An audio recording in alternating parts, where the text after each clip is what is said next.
There is a harbor in Hawaii where the water still holds secrets. December 8th, 1941. The smoke has not yet cleared.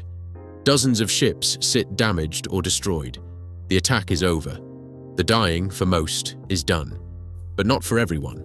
Somewhere beneath the surface of Pearl Harbor, inside the sunken hull of the USS West Virginia, 3 young sailors are still alive. They survived the bombs. They survived the torpedoes. They survived the capsizing that killed dozens around them. And now they are sealed inside 2 small rooms at the bottom of a flooded battleship, 40 feet down, in total darkness, with whatever food and batteries they happen to have on hand. People on the surface can hear them banging. Nobody can reach them. This is not a story about men who died in battle. This is a story about men who survived it, and what that survival actually cost them.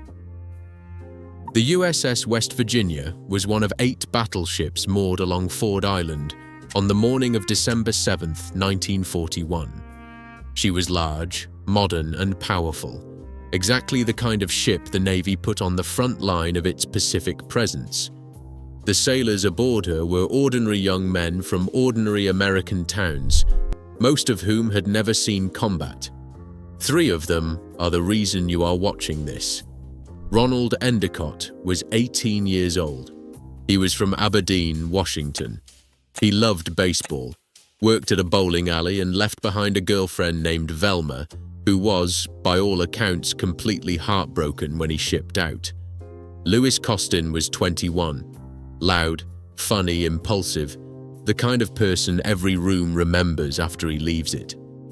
He once waltzed his mother around the kitchen to get out of trouble. It worked every time. Clifford Olds was 20, rough around the edges, quick to fight, slow to back down. He sent most of his wages home to his mother every month without telling anyone. All 3 were assigned to the West Virginia's engineering department. None of them had ever seen action. None of them knew what was coming. At just before 8 in the morning on December 7th, 350 Japanese aircraft arrived over Pearl Harbor in near-perfect visibility. The West Virginia was hit almost immediately.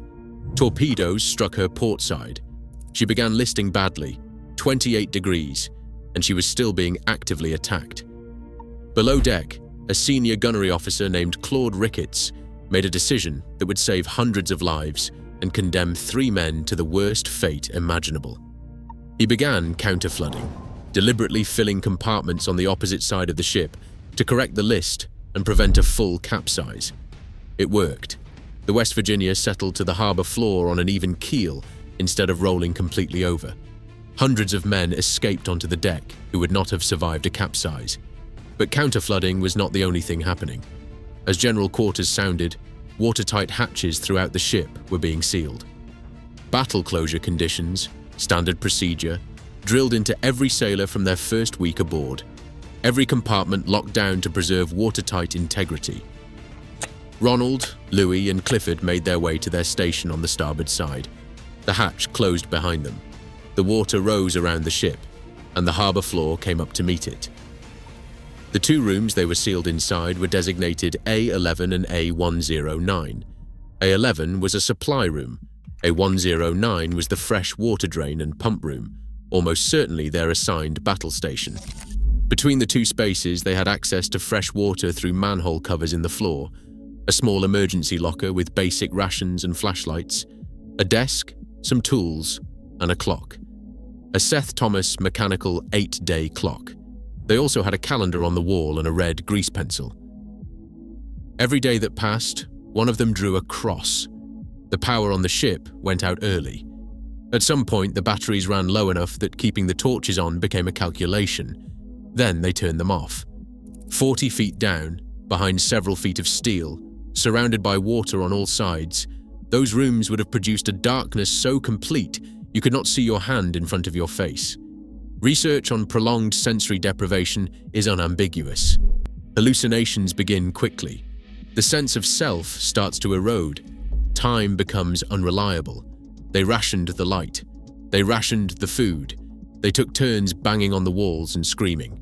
And they waited.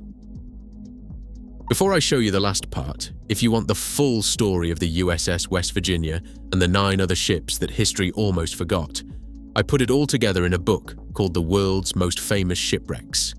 Link is in the description. But stay right here, because what I'm about to show you is the part the history books left out. People heard the banging. That is the part that is hardest to sit with. An 18-year-old sailor named Richard Fisk was standing watch on the evening of December 8th, the night after the attack, when he first heard it. He reported it. Others reported it. An official salvage report, dated December 19th, 1941, confirms the banging was noted and that rescue efforts were initiated.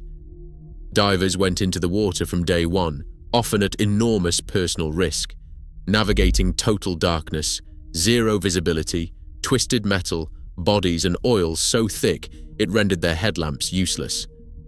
On December 12th, 5 days after the attack, divers spent nearly an entire day sounding the exterior of the hull with a large hammer, listening for any response from within. They found nothing. Not because nobody was looking, because of where the West Virginia had settled. When she sank, her starboard side pressed flush against the neighboring USS Tennessee. The section of hull where A-11 and A-109 were located was completely inaccessible, physically unreachable, and even if divers had pinpointed the exact location, cutting through the hull was not a realistic option. The West Virginia's starboard side contained 5 separate layers of steel and fuel tanks. Cutting with a torch through fuel is not a rescue. It is an explosion.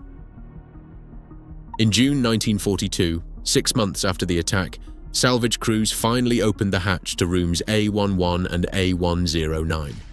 Lieutenant Paul Dyson and his team had spent months cleaning out the West Virginia. They thought they had seen everything. They had not. 3 bodies were found on the lower shelf of A11, still dressed in their uniforms. The emergency rations were gone. The fresh water had been accessed. The batteries were dead. And on the wall, the calendar. Red crosses marked from December 7th through December the 23rd, 1941. 16 days. Grown men wept when they saw it. The Navy's response was to say nothing. The telegram sent to the families in December 1941 listed their deaths as December 7th, the day of the attack. That date was never corrected. No one called. No one wrote. The families buried their sons believing they had died quickly, at their battle stations on the morning of the attack. Lieutenant Dyson took the Seth Thomas clock from the room as a personal memento. The calendar was supposedly mailed to Washington, but it was lost. The official record was left exactly as it was. 3 men survived 16 days inside a sunken battleship. The Navy decided the families were better off not knowing. Richard Fisk never forgot those 3 men. He carried them through a career as a pilot, through Korea, through Vietnam, through decades of ordinary life, until 1995, when a young reporter found him at the Pearl Harbor Memorial, telling their story to a tour group with tears in his eyes. That reporter dug into the archives and found exactly what the Navy had hoped no one would find. The families had been lied to. Some siblings had known for years and kept it secret to protect their parents. One of Louis Costin's sisters learned the truth for the first time over the phone at 71 years old. She cried for days. The headstones still carry December 7th, 1941. The correct date has never been officially acknowledged. Ronald Endicott, Louis Costin, Clifford Olds.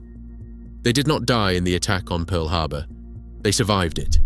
For 16 days, in the dark, at the bottom of a harbor, they survived it. And then they were forgotten.